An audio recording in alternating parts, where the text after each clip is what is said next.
Salmos 16. Eu quero compartilhar com você, eu sou mais slow motion, mas quero compartilhar uma reflexão importante no Salmo 16 com você. Você está aí com sua Bíblia? Olha, eu quero pedir para você, no próximo culto, traga a Bíblia. É tão importante ter uma Bíblia. É tão importante, mesmo que seja uma Bíblia digital, você tê-la em mãos, para você acompanhar e entrar fundo, mergulhar fundo nos rios de Deus. Guarda-me, ó Deus, porque em Ti confio. A minha alma disse ao Senhor: Tu és o meu Senhor. Não tenho outro bem além de Ti.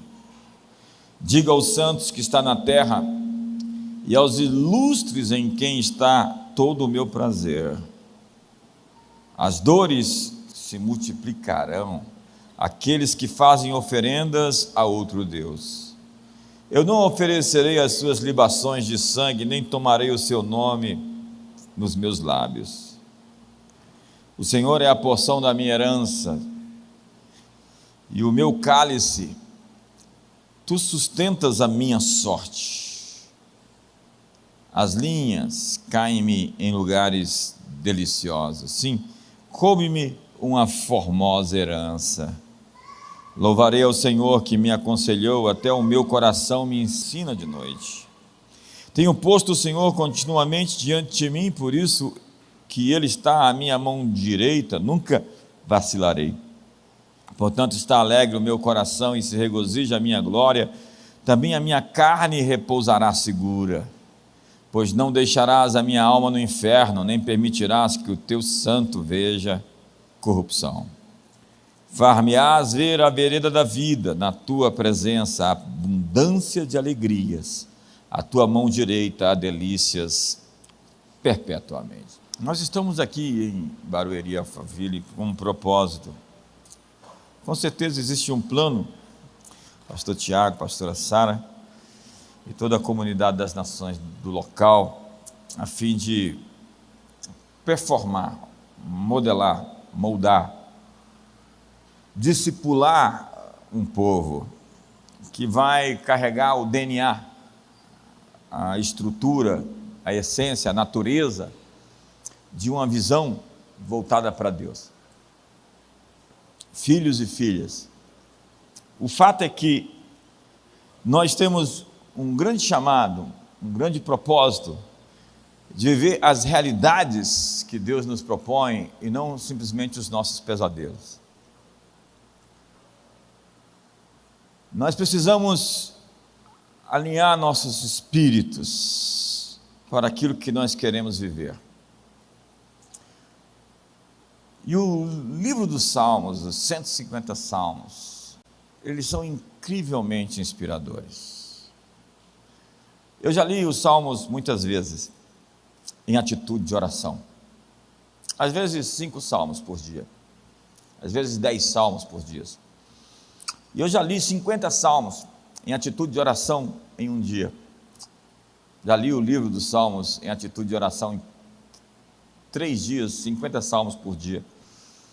Trazendo para a primeira pessoa, ou mesmo simplesmente lendo.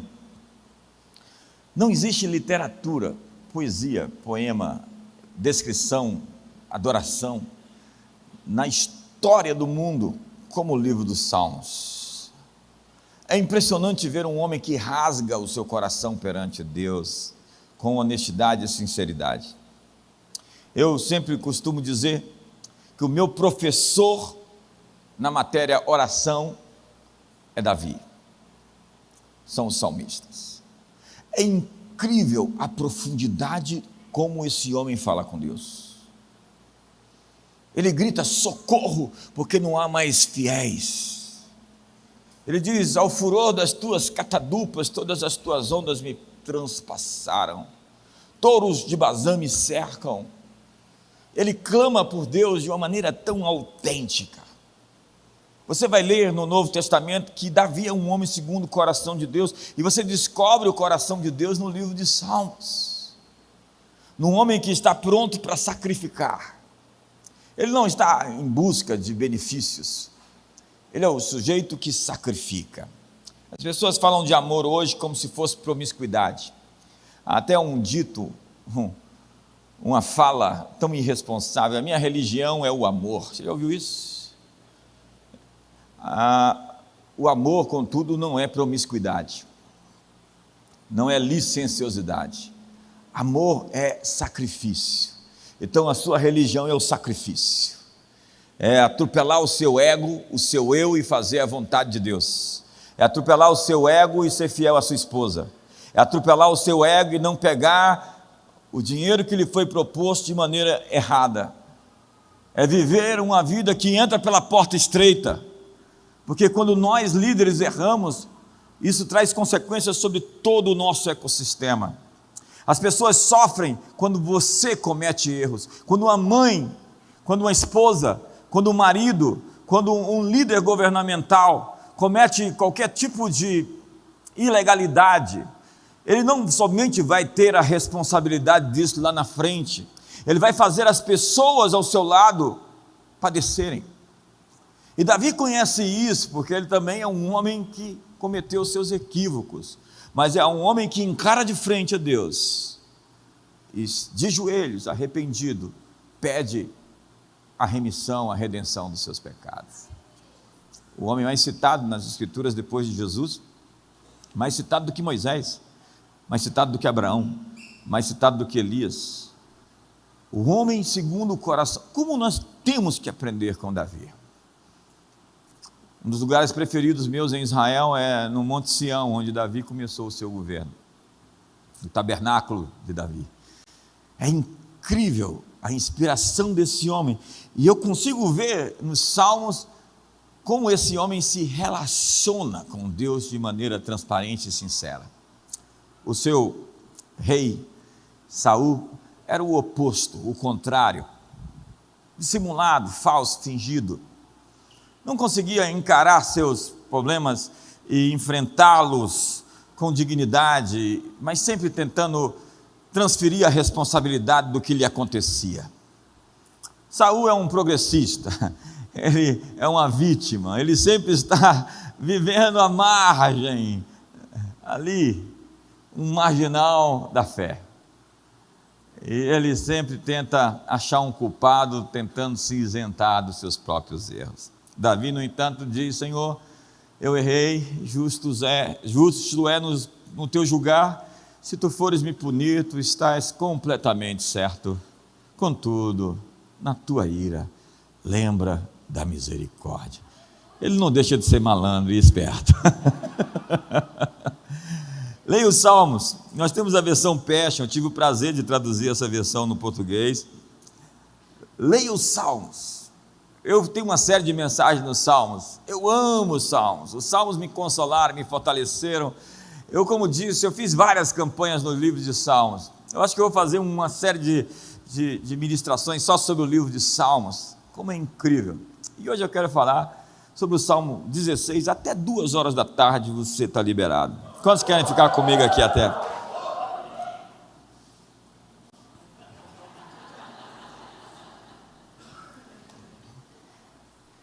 Nós temos aqui alguém à procura de um esconderijo, um lugar seguro, um lugar para se esconder, para se proteger. Hoje as pessoas gastam tanto dinheiro com segurança, né? Com proteção, com seguros de vida. E ele começa dizendo: guarda-me, ó Deus, porque em ti confio. Sabe, ele está buscando segurança. É o Salmo 91, né? Aquele que habita no esconderijo do Altíssimo, à sombra do Senhor onipotente descansará. Aquele que habita no esconderijo do Altíssimo, à sombra do Senhor onipotente descansará. Direi do Senhor, Direi do Senhor, direi do Senhor, Ele é o meu Deus. Amém.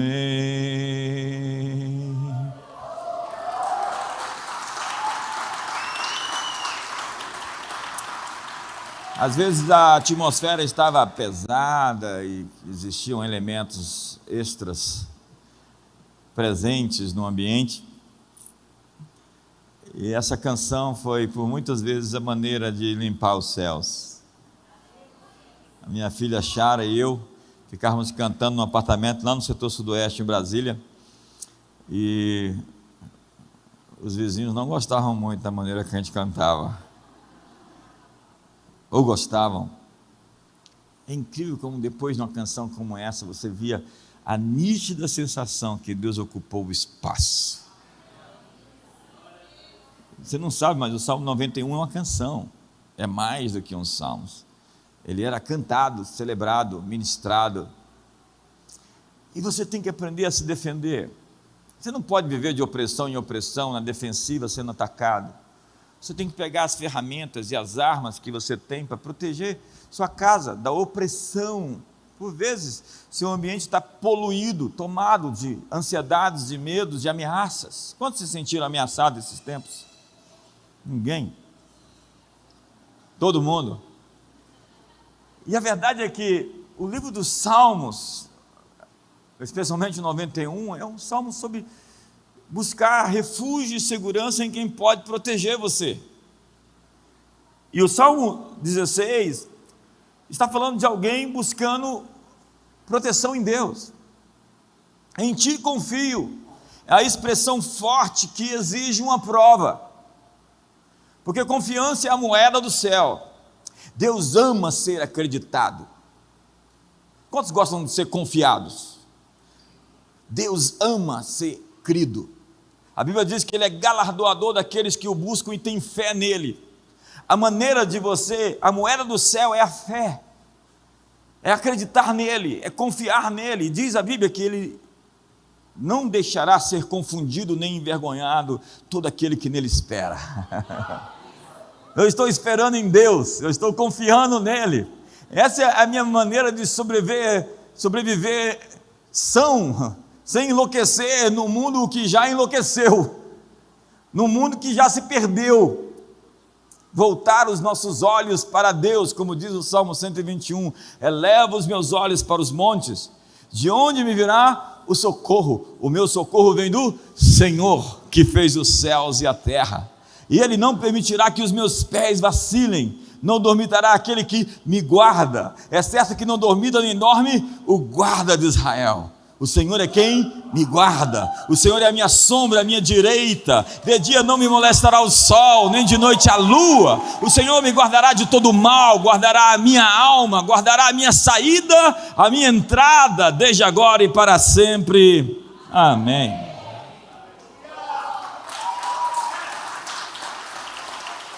Guarda-me, ó Deus, porque em ti confio. Mas confiança exige prova, e às vezes tudo que a gente vive é a prova se a gente confia em Deus de fato. Quando o teste vem, ele pode nos promover para um degrau além, ou pode nos fazer retroceder, ou simplesmente ficar onde estamos. É um momento de quebrar o ciclo. Quando digo que confio nele, ele passa então a ser a minha riqueza. O verso 2, a minha alma disse ao Senhor, se pudesse projetar aqui seria ótimo, tu és o meu Senhor, não tenho outro bem além de ti. Que declaração é essa? Que despojamento, que descolamento, que capacidade de se derramar, de se desconjuntar, de se desfazer. Davi é esse sujeito, a um coração quebrantado e contrito, tu não desprezarás. Tu habitas no alto e sublime trono, mas habitas com contrito e quebrantado de coração. Se nós queremos convidar Deus para estar no nosso meio, nós precisamos ter a atitude de gente humilde de verdade, e não da falsa humildade que é puro orgulho. O ambiente de quebrantamento, de compunção, de humildade, convida Deus para se manifestar. É assim que Deus se sente. Deus não se sente à vontade no meio dos orgulhosos e dos arrogantes, porque isso é a marca da queda, é a marca do querubim caído, é a marca de Lúcifer, o mais conhecido como Satanás. Só uma pessoa absolutamente poderosa pode dizer: não possuo bem nenhum, não tenho outro bem além de ti. É ainda mais radical essa afirmação em se tratando de quem disse isso. Era um rei muito rico, muito próspero, mas que sabia que tudo que ele havia conquistado não tinha como mérito próprio. A sua força estava em Deus, a sua capacidade estava em Deus, a sua riqueza era de Deus. Essa é a força do desapego. Trata-se da mais rica pobreza. O pouco com Deus é muito, e o muito sem Deus é nada. Provérbios capítulo 22 diz: mais vale o bom nome do que as muitas riquezas, e o ser estimado é melhor do que a prata e o ouro. O amor ao dinheiro, diz Paulo a Timóteo, é a raiz de todos os males. O salmista escancaradamente diz: não possuo bem nenhum. Jesus disse em Mateus 6: se você quiser que eu saiba onde está o seu coração, mostre-me onde você gasta o seu dinheiro. É mais ou menos o que Jesus está falando. Onde você gasta o seu dinheiro é onde está o seu coração. Quantos ricos hoje vivem na pobreza? E eu não estou fazendo uma apologia à miséria, por favor. Quem me conhece sabe que eu não acredito que a pobreza tem nada a ver com nobreza. Eu estou dizendo a você que há muita gente que, como jovem rico, foi pedido para entregar a sua riqueza para Deus, porque ele era controlado por ela. Nenhum outro momento na Bíblia Jesus fala para alguém dar tudo para os pobres. Mas aquele rapaz o abordou e disse: bom mestre. Jesus já dá um fora nele. Por que me chamas de bom? Bom é Deus. Por que Jesus não foi macio, suave, amigável com ele, na tratativa? Se você for ver a inteligência emocional de Jesus com cada pessoa, é particular. Deus trata com você customizado, de acordo com você, como você está, no seu estágio, no seu ponto, onde você conseguiu chegar. O jovem rico chega para Jesus e já leva um fora. Jesus é bom? Ele é mais que bom. Bom mestre, mas o tom não era agradável. Vestido no seu terno Armani, no seu carro conversível do último tipo, o jovem rico veio tirar onda com o bom mestre. Jesus disse, e ele pergunta: o que faço para ter a vida eterna? E Jesus disse: guarda os mandamentos. E aí, mais uma vez ele se mostra, ele começa a citar a Bíblia, para a Bíblia encarnada na frente dele. Ele começa a fazer sermão para o sermão encarnado. Ele começa a citar as escrituras para a escritura que foi manifesta, o verbo se fez carne. Depois dele citar bastante Bíblia para Jesus, Jesus fala: tá bom, você é muito legal, vende tudo que você tem, dá para os pobres e me segue. Ele: não dá, eu tenho muita coisa.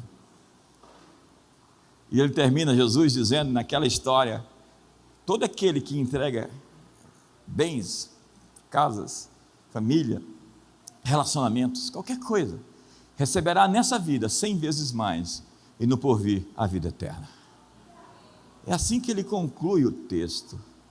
E eu fico imaginando quanto que o jovem rico perdeu.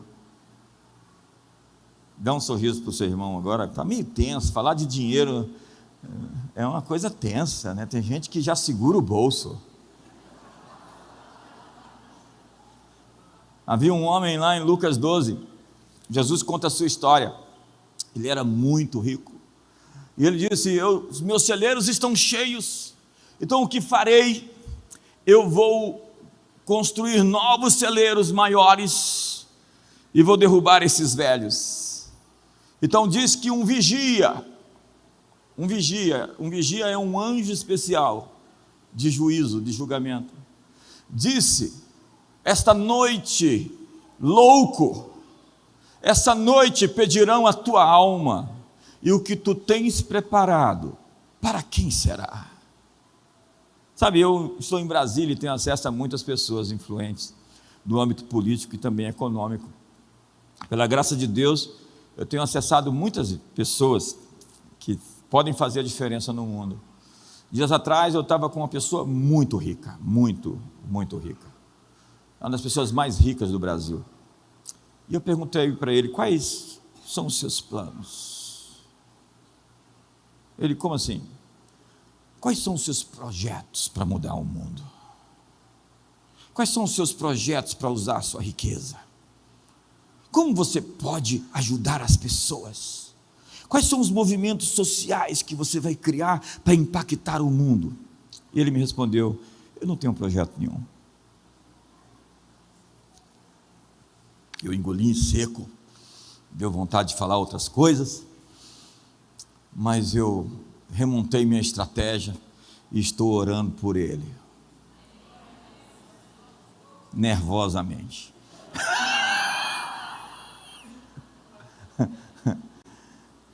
Eclesiastes capítulo 5, verso 10 diz, quem amar o dinheiro jamais dele se fartará, e quem amar a abundância nunca se fartará da renda. Também isso é vaidade, porque riqueza sem propósito constrói bezerros de ouro. Eles construíram bezerros de ouro com o ouro que tiraram do Egito.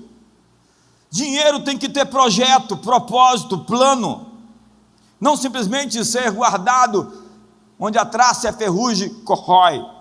O dinheiro se constitui no principal falso deus do fim dessa era. Já lhe ocorreu que a marca da besta é uma marca econômica? Um Deus não é somente algo diante de quem as pessoas se dobram, mas em quem as pessoas confiam.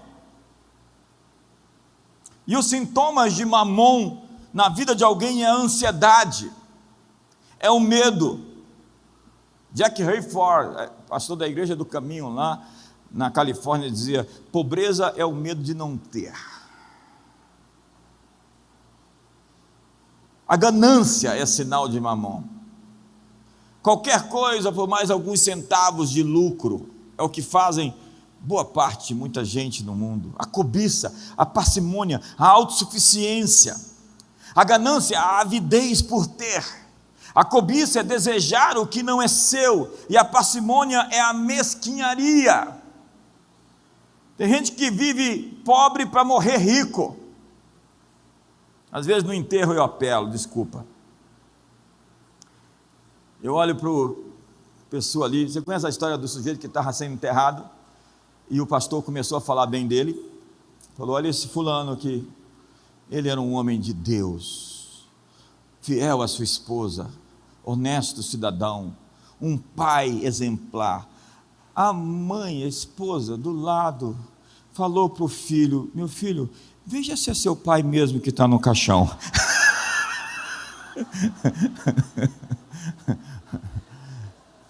Eu já olho para eu falo, é fulano de tal, aqui ó, está dizendo a última palavra para você e para mim, a vida tem fim. Quando John D. Rockefeller morreu, o sujeito da Standard Oil, o maior bilionário do seu tempo, todo mundo queria saber quanto que Rockefeller deixou. Quanto Rockefeller deixou? Quanto que Rockefeller deixou? Os jornais, as revistas, a mídia, quanto que Rockefeller deixou? Então o contador de Rockefeller respondeu a pergunta. Rockefeller deixou tudo, não levou nada. Dá um sorriso para o seu irmão, talvez ele esteja tenso.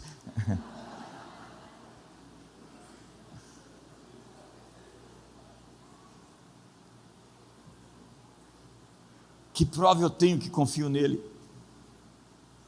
Em segundo lugar, ainda bem que passou essa parte, né? Vem mais um agora. Quando digo que confio nele, então minha relação com Deus é um chamado para uma experiência relacional com o outro. Olha o texto. Digo aos santos que estão na terra e aos ilustres em quem estão todo o meu prazer. Ele diz, o meu prazer está nos outros, nas pessoas, no irmão, na fraternidade, na comunhão. Ele não é um ególatra, autocentrado, ensimesmado, vivendo para si, para os seus apetites, para o seu prazer. Sabe, quando eu encontro alguém assim, que só faz a sua vontade, que só vive para si mesmo, eu falo, isso é um diabo. O diabo é isso. Lúcifer é autocentrado. Ele diz, subirei acima das estrelas e lá estabelecerei o meu trono. Lúcifer só consegue ver a si mesmo. O principal lema de Lúcifer é, louvado seja meu nome. Se ele não for elogiado na roda e alguém for elogiado, ele se sente para baixo, porque ele é que tem que ser o centro de tudo. Então não pega o telefone hoje e fala, o bicho estava falando de você lá no domingo. Não faça isso. Olha só o que ele diz, o meu prazer está nas pessoas. O problema do ser humano é o orgulho. E o orgulho é que nem mau hálito. Você acha que não tem, mas quem está perto, bem perto de você, sabe. E é muito difícil ser humilde quando você é perfeito. Nós não entendemos. Aqui tem delay. Nós não entendemos porque estamos cheios de nós mesmos. Moisés, diz a Bíblia, permitiu dar carta de divórcio, por causa da dureza dos vossos corações. Os discípulos querem questionar Jesus sobre o divórcio, porque Moisés permitiu divorciar. Jesus diz, é porque vocês têm um coração duro, e o orgulho é isso, coração duro, que vocês se separam. Esposa com coração duro, marido com coração duro, vocês são dois orgulhosos e bicudos. Minha mãe dizia que dois bicudos não se beijam. Vocês são muito egoístas. Vocês não pensam nos filhos de vocês quando vocês discutem. Num ambiente de instabilidade que você cria ao seu redor, quando você fala em separação e em divórcio. Você não é capacidade de pensar além de si mesmo. Jesus disse, você tem um coração muito duro, e por isso você se divorcia. Se você tem relacionamentos que são cortados, terminam fácil, é porque você tem muito orgulho no coração. Uma pessoa verdadeiramente humilde aprendeu a se relacionar com as outras pessoas e construir histórias de longo prazo, amizades de longo prazo, casamento de longo prazo, até que a morte os separe. Se você me chamar para fazer o seu coração, o seu casamento, eu vou fazer aquela oração, que é um pacto, é uma aliança, até que a morte os separe. Então, se você se separar, você sabe o que vai acontecer.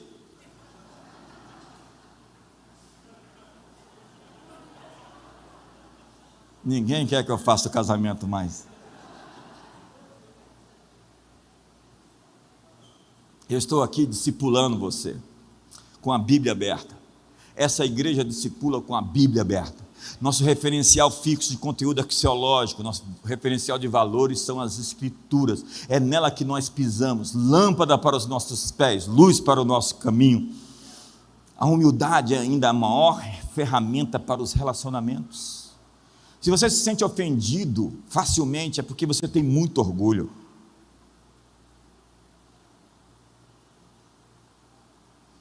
Eu ouvi seu pensamento, eu queria não ter vindo aqui hoje de manhã.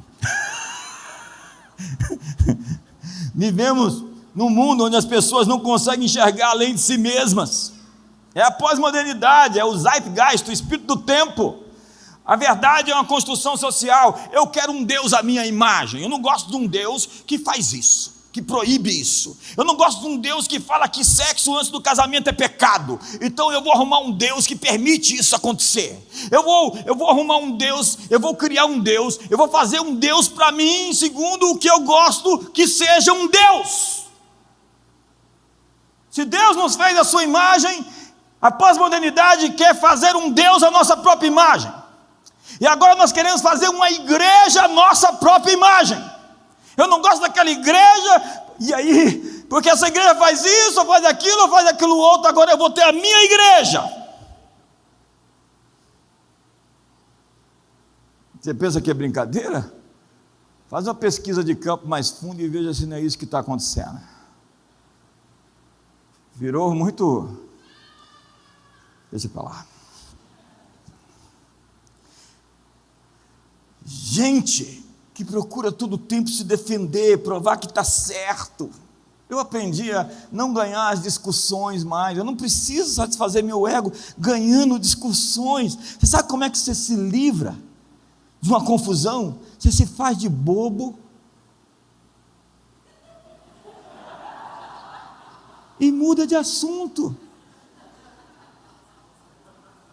O arrogante, orgulhoso fica lá, saiu. Aí depois vai contar vantagem. Eu disse isso para ele. Eu não preciso me gabar disso. Eu falo, estou velho, vou fazer 55 anos, já estou numa idade que não permite mais essas coisas.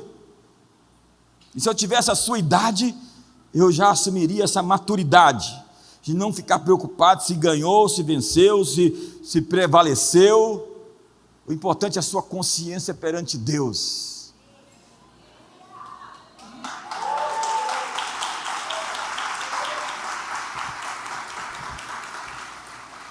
Nós vivemos em um tempo de individualismo e narcisismo.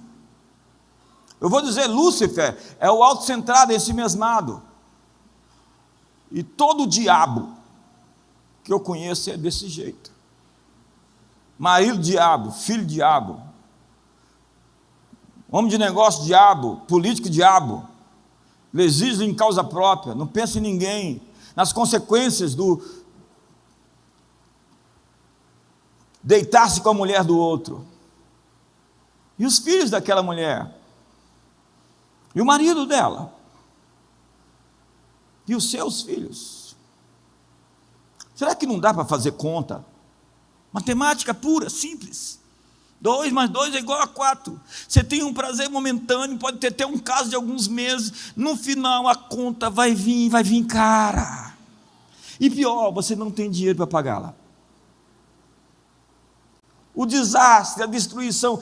Eu, pela misericórdia de Deus, estou aprendendo a fazer conta. Eu falei, onde isso vai me levar?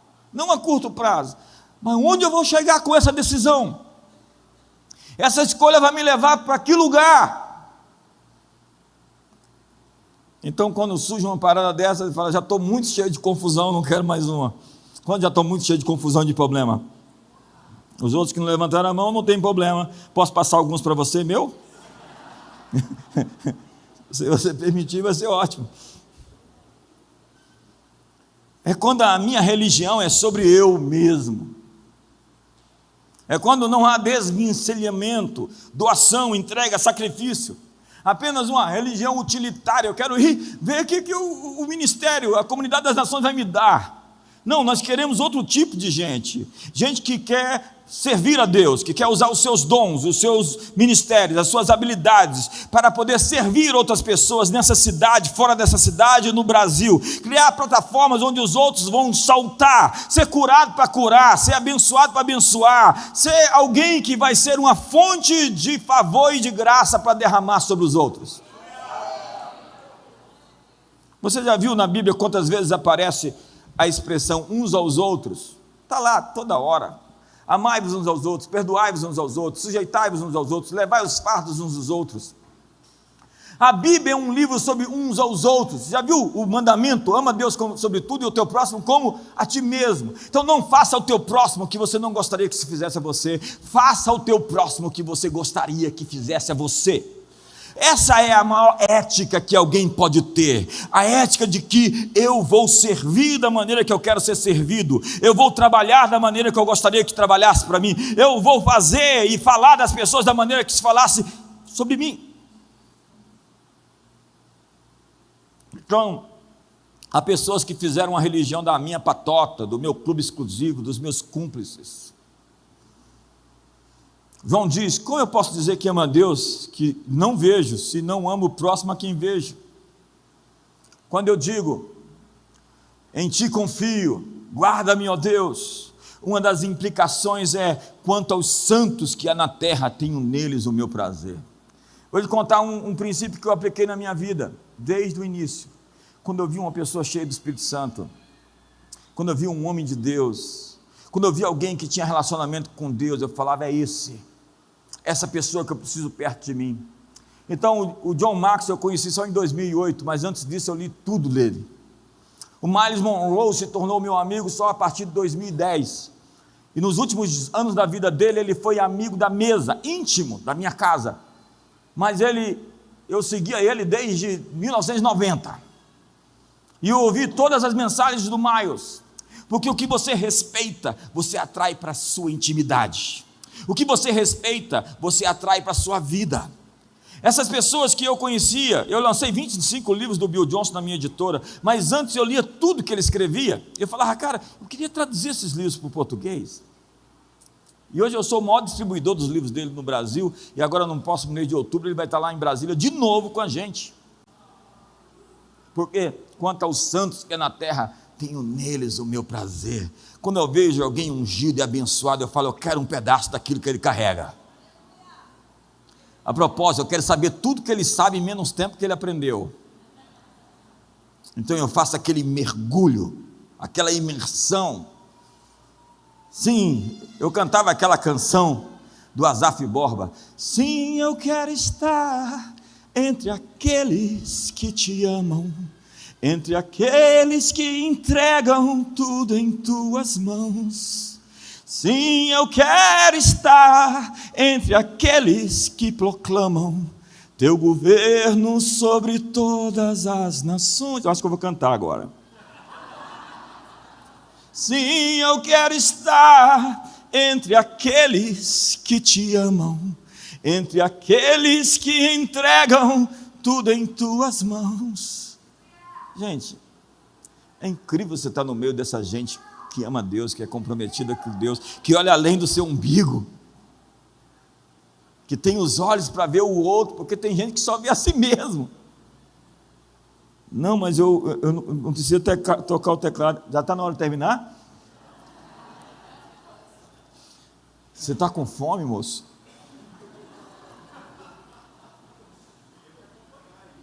Aqui o negócio é dinâmico. Acho que vou ter que voltar para pregar essa mensagem. Cadê o relógio?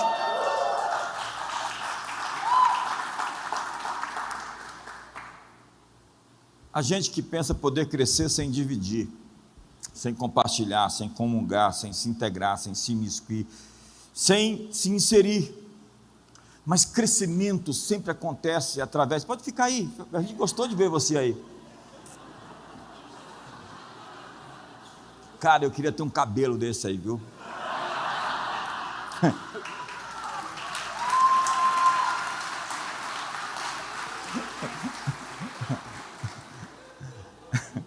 Ah, Jesus, o que colocaram na minha comida hoje de manhã, não sei. Crescimento acontece de lixa, sabe? Casamento é isso, amizade é como o ferro se afia, assim um amigo é o seu melhor amigo. Nós estamos nessa jornada aí, eu posso falar, eu tenho relacionamentos de longuíssimo prazo.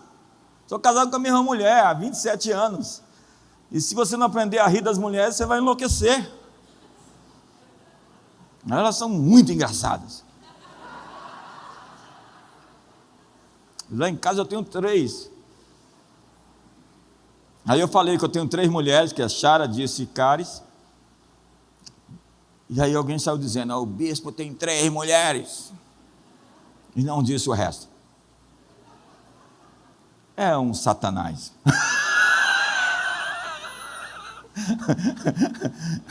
Ah, Jesus. Jordan Peterson. Esse é outro que eu estou na cola dele, eu vou trazer ele para o Brasil. Diz que sanidade é uma instituição social. E Agostinho de Hipona, em seu livro Confissões, ele inventou a autobiografia interior. Você sabe de alguém maduro quando ele consegue falar sobre si mesmo, relacionar-se com si mesmo, conhecer a si mesmo é poder, autoconhecimento é algo poderoso. Quem inventou a psicologia foi Agostinho. Só que havia uma diferença. Deus é o médico e eu estou no divã. Eu não tenho um maluco progressista lá me ensinando maluquice. Quantos são psicólogos aqui antes de eu falar mal de você?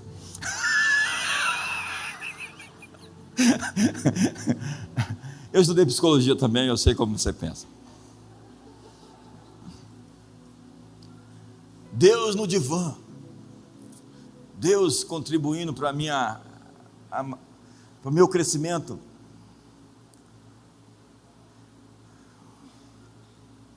que é o mesmo que dizer ao outro, sem precisar se defender. Há relacionamentos que vivem na defensiva. Qualquer coisa vira um ataque, uma agressão. Casamentos vivem assim, né? Disse uma palavra, já é interpretada no meio, entre sair da boca e chegar no ouvido, já mudou o sentido. O que você disse? É um demônio que fica no meio assim, atravessando a mensagem, a comunicação. Aí fica o bicudinho e a bicudinha, sem se falar. Aí cai uma pena no chão, fala: o que você falou? Não disse nada. Essas brigas de casais são interessantes. Dois orgulhosos, que não têm a capacidade de sentar na mesa, olhar nos olhos e dizer: eu me sinto assim quando você faz isso. É assim que eu me sinto. Você poderia fazer diferente? A propósito, eu vou fazer uma lista para você de tudo aquilo que você faz que me desagrada. Mas faça a sua lista também e vamos combinar. Nós estamos lançando um livro fazendo esse projeto.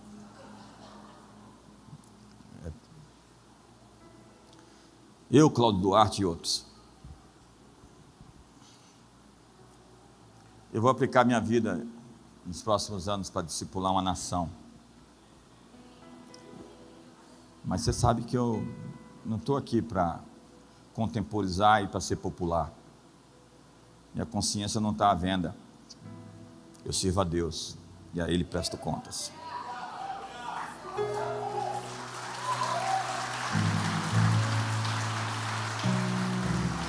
Tempos atrás eu fiquei sozinho na minha casa. Minha esposa viajou com as meninas e eu fiquei sozinho.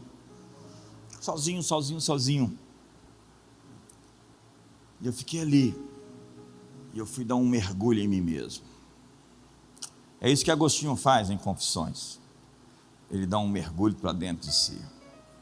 E todos nós precisamos dessa experiência, desse momento onde você entra dentro de você, se introspecta, se percebe, se discerne, se conhece, esmiuça, se conecta com sua identidade interior. Depois dessa pandemia, há uma outra pandemia que me preocupa demais. As pessoas estão surtadas.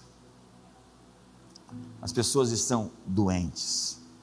O que eu tenho visto de gente que perdeu a sanidade, a noção da realidade. Gente divorciando assim, amigos de longa data. O mal que existia dentro das pessoas cresceu. Parece que o que estava escondido tomou dimensão. E Agostinho dizia que pecado é a falha de viver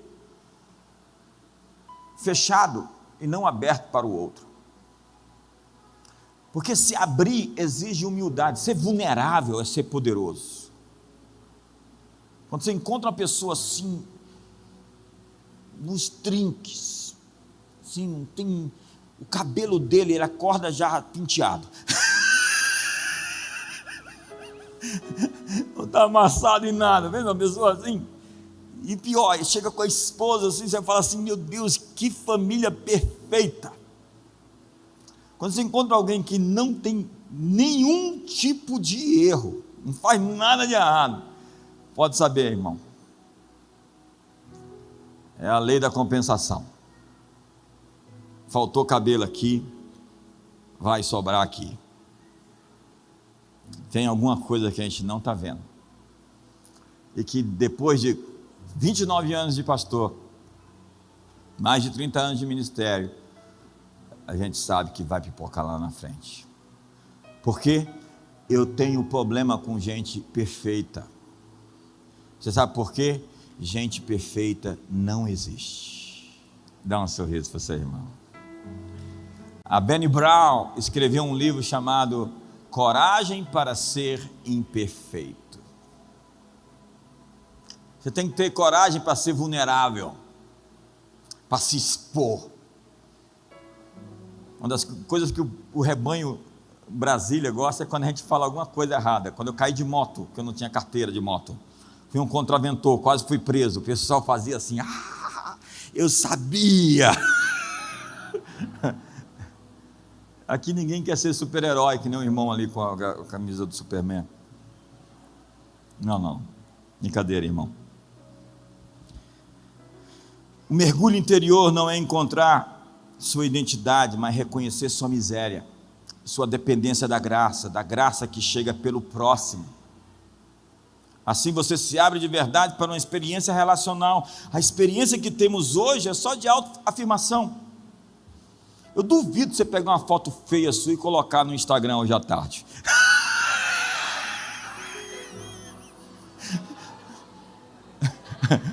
Não, tira a foto igual eu vou pôr essa aqui. É porque o mundo do Instagram é cheio de efeitos especiais Spielbergianos. Eu tirei uma foto ontem no aeroporto e o cara foi lá e me ensinou a fazer, como é que faz um negócio assim que você muda a cor? Filtro, cheio de filtros. É por isso que Deus fala para Moisés, tira a sandália dos seus pés, porque aqui nesse lugar não dá para pisar sem estar descalço, exposto. Amanhã, quando você acordar, senhorita, tira a foto do jeito que você acorda e posta. Ainda manda para o pessoal, olha, estou disponível para casar com um homem que me aceite como eu sou, do jeito que eu acordo e que me ame dessa forma.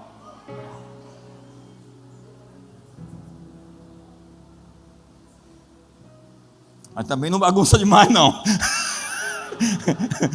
Não faz bagunça demais não. Porque nós estamos todo o tempo tentando impressionar. Mas para que a gente quer impressionar? O que a gente ganha em impressionar estranhos? Qual é o capital moral, social que a gente tem quando a gente vive tentando, não é mais ser ou não ser, eis aquilo, é ser ou parecer. E nós queremos mostrar nossas habilidades, nossa força e nossa sabedoria. Eu sei que eu estou no contrafluxo, o que se faz muito por aqui, mas eu sou contra a corrente, contra a moral, contra a ética. O Cordeiro de Deus é Deus Todo-Poderoso, que não apareceu como o pavão de Deus. Deus veio ao mundo e diz, João, eis aí o Cordeiro, está tudo lá. O Todo-Poderoso se mostra frágil, uma ovelha, mas na hora de crescer, acredita, ele cresce e vira tem a hora de ser o leão. Com os irmãos você é cordeiro, com o diabo e os inimigos você é o leão. Eu tenho que terminar mesmo? Gostei da escovinha. É progressiva?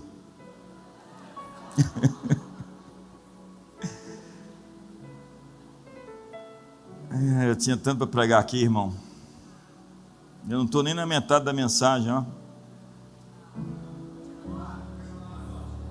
Você já viu hoje os livros? Eu me perdi de mim. O incrível é que gente assim que busca a felicidade a todo custo acaba sendo mais infeliz que todos. Porque viver para si é viver a derrota do narcisismo. O eu interior é um abismo e tem gente se afundando em si mesmo, morrendo. Jesus, é tanta mensagem aqui hoje. E eu vou deixar na sensação de que eu não terminei. É um princípio do Charles Finney. Termine a reunião quando todo mundo está esperando mais. Não esgote o tema, porque eles vão querer voltar na próxima vez. Fique de pé.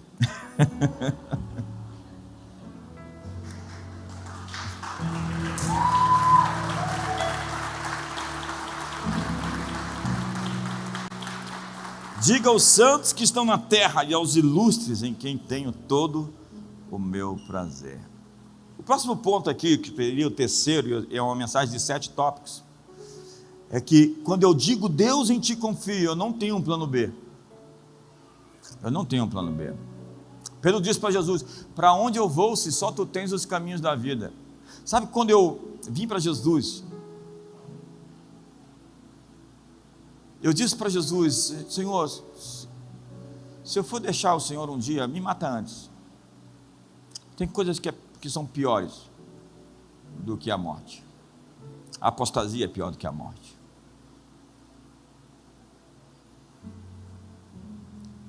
O escândalo e a vergonha para Deus, por sua causa, não por conta de mentiras e de calúnias, é pior do que a morte. Nós temos que abandonar o plano B. Não tem plano para divórcio. Tem que chegar para os seus filhos e falar: papai e mamãe vão ficar juntos e pronto, é isso que a gente decidiu, e acabou. Haja o que houver, venha o que vier, é o que nós vamos fazer. Eu vou casar e vou vencer. Amém, solteiros? Amém. Tem gente empolgada aí para casar.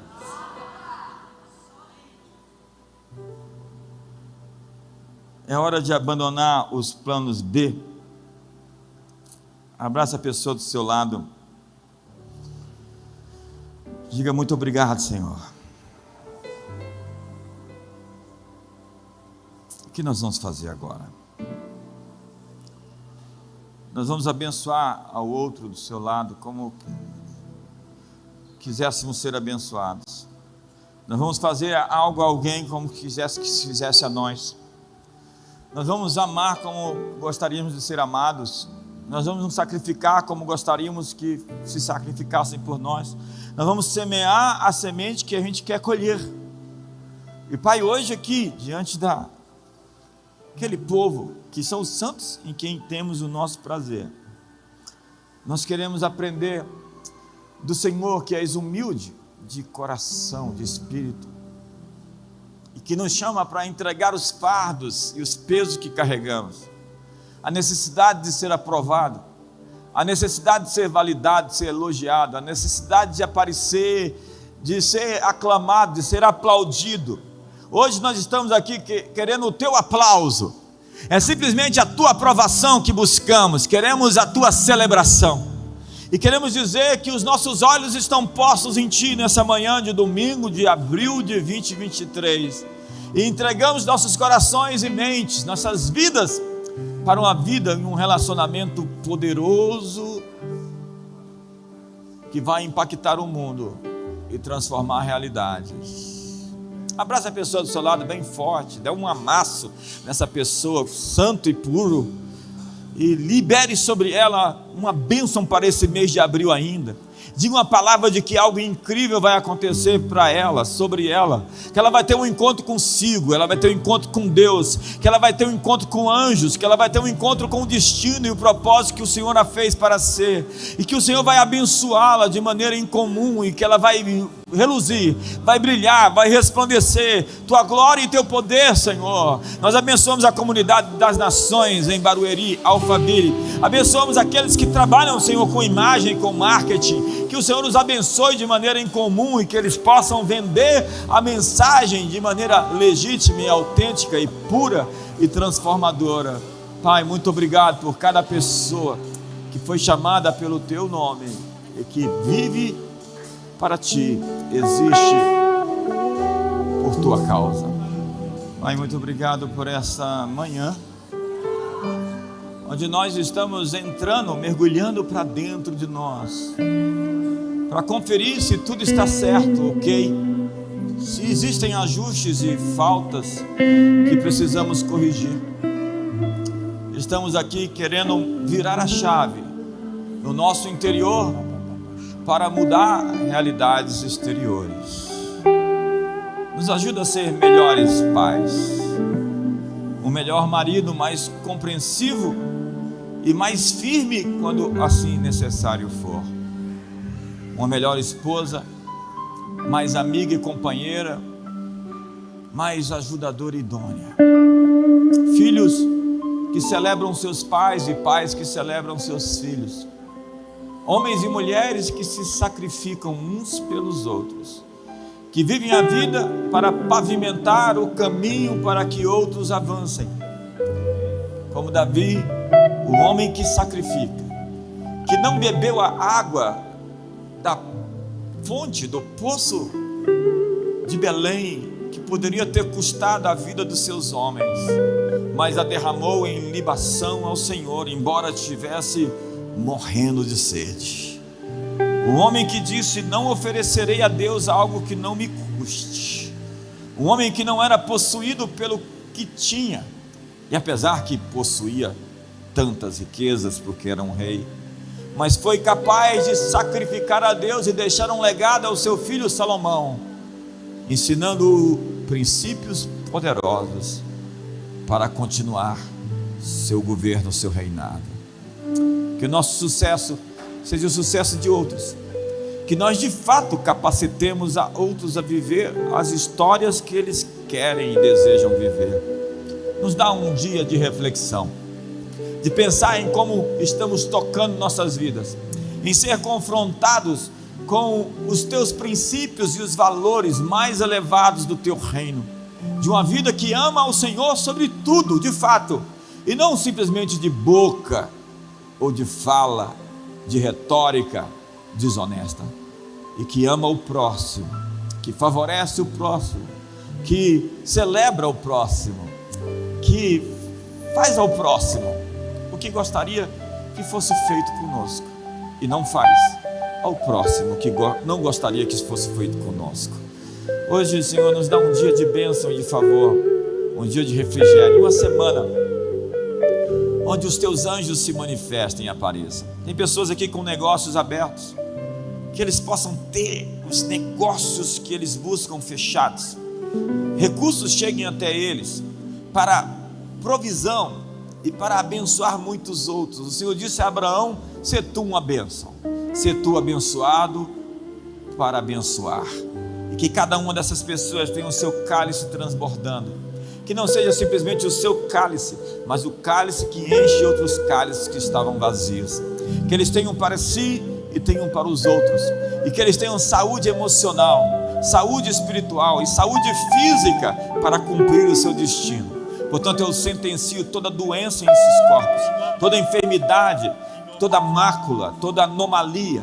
Hoje nós declaramos a cura sobre os seus corpos, a cura sobre o seu cérebro inflamado, sobre a falta de oxigênio em seus pensamentos, as doenças cardiovasculares. Eu libero hoje anos de vida à sua história. Você não vai morrer, antes vai viver para contar os testemunhos do Senhor. Eu libero essa saúde física, energia e vigor para viver uma vida poderosa, e uma saúde emocional que favorece os outros, que ama a despeito de não ser amado, que é essa pessoa tão poderosa que não dá aos outros o que foi lhe entregue, mas transforma os elementos e faz esse ambientalismo de transformar a natureza das coisas, sendo muito maior, sendo capaz de oferecer a face ao que te bate e andar a segunda milha, perdoando e vivendo em pureza, em santidade. Que Deus guarde os seus olhos, que Deus guarde os seus corações, que Ele lhe dê vislumbres e revelações essa semana. Olha, crie uma expectativa, porque ela vai ser cumprida. Amém. Deus vai visitar você esses dias. Você vai ter um encontro quântico com anjos, um encontro quântico com o Espírito Santo. O Espírito Santo vai falar com você e vai visitar seus sonhos. Você vai receber downloads, livramentos e socorros, e os planos do inimigo, as armadilhas que ele fez contra você já estão sendo quebradas, desfeitas, derrubadas. Deus já está indo no seu futuro e corrigindo tudo para que você chegue até o seu destino. Deus está trabalhando por aqueles que nele esperam.